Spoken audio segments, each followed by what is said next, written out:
Quella cuciniamo insieme ad Andrea. Oggi ciambelline fritte calde calde. Curiosi? E allora? A un inno in cucina.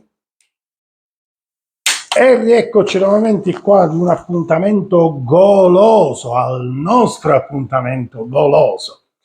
Di che si tratta? Come spiegavo nella intro, sono delle ciambelline fritte calde calde. Ma perché dico e sottolineo calde calde? Perché è una di quelle pietanze, uno di quei cibi legato non tanto alla tradizione, ma quantomeno alle abitudini dei bagnanti palermitani. Frequente nella spiaggia di Mondello incontrare questi venditori ambulanti di ciambelle. Solitamente vendono, oltre alle ciambelle, anche bibite, pollanche, che sarebbero poi il mais bollito, e mentre si è là sdraiati al sole a prendersi la tintarella, si sente questa voce a distanza che si va avvicinando sempre più, appunto, che, come si dice in palermitano, abbannia le virtù del proprio prodotto. Quindi non fa altro che urlare, vantando di quanto è buona e quanto è bella e quanto fa bene questa ciambella. E una delle frasi tipiche è ciambelle, ciambelle calde calde.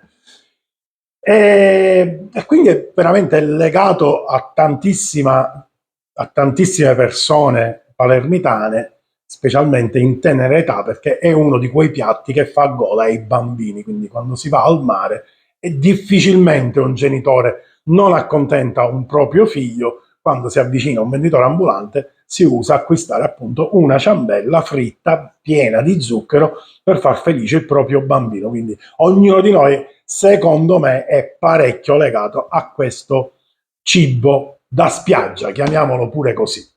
Allora, quindi fatta questa premessa e questo piccolo racconto, passiamo adesso alla fase proprio tecnica e dell'esecuzione della ricetta. Si tratta, come dicevo, appunto di una consuetudine palermitana. È pur vero che le ciambelle si trovano in tutto il mondo e ovviamente in tutta Italia. La nostra ha sicuramente una particolarità che è data da un impasto. L'impasto che facciamo noi è sicuramente diverso dagli altri tipi di impasto. Adesso noi cominciamo a prendere la nostra bella planetaria, inseriamo dentro tutti i nostri ingredienti e cominciamo a lavorare. Non vi preoccupate, tutte le dosi e tutta la ricetta la troverete scritta nella descrizione di questo video. Quindi io adesso inserirò soltanto gli elementi qua e poi voi andate a scorrere, nella descrizione troverete tutte le dosi scritte per benino. Quindi adesso cominciamo a sporcarci le mani, girate da questa parte, facciamo insieme queste ciambelle calde calde.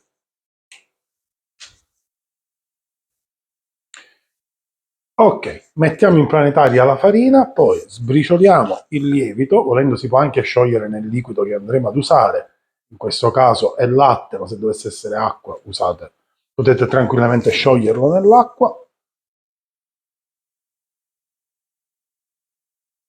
Poi strutto, zucchero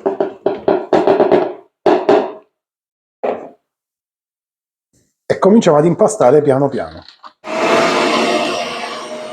E aggiungiamo il latte.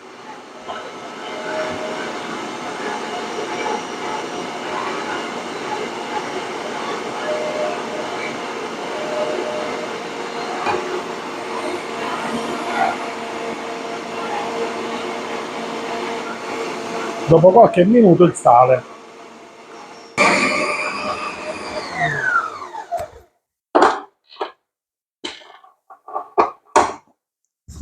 Ed ecco qua, l'impasto è pronto. Adesso lo mettiamo su tavolo da lavoro e cominciamo a fare le pezzature.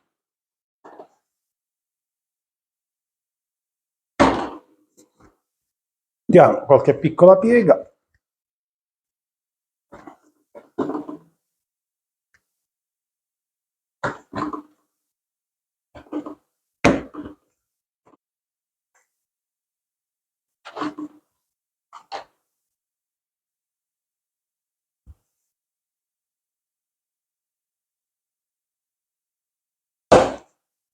Dobbiamo fare pezzature da 100 grammi.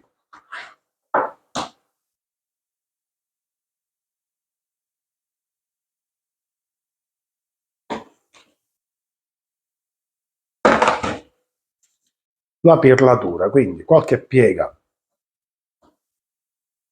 ai vari pezzi che abbiamo porzionato e poi palmo della mano, indice e pollice, andiamo a roteare facendo una lieve pressione sul banco. E questa è la prima e la teniamo da parte. Continuiamo così con tutte quante le altre.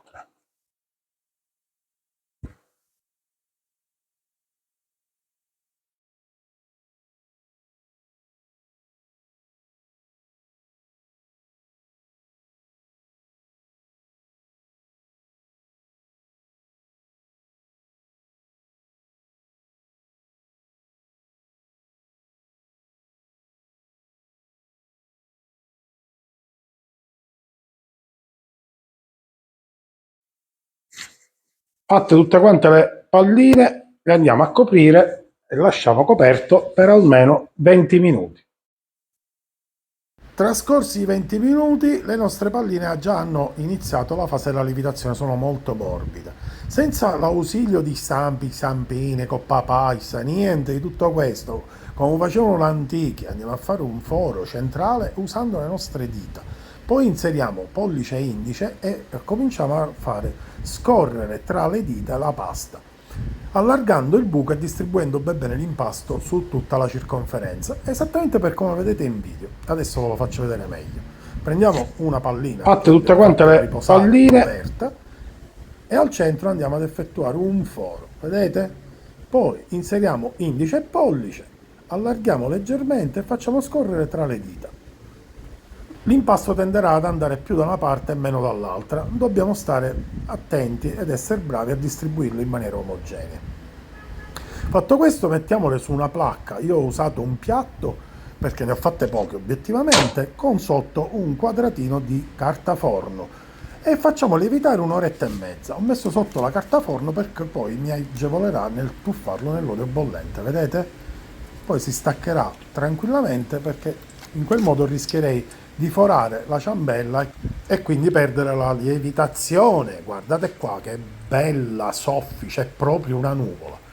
Cotta da un lato, poi patopoppete, la giriamo delicatamente e facciamo cuocere così anche l'altro lato.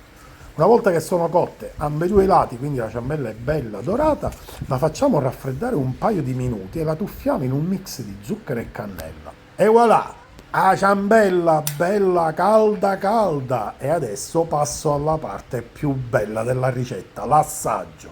E secondo voi, dopo averla assaggiata, ma cosa posso aver esclamato se non un sontuoso?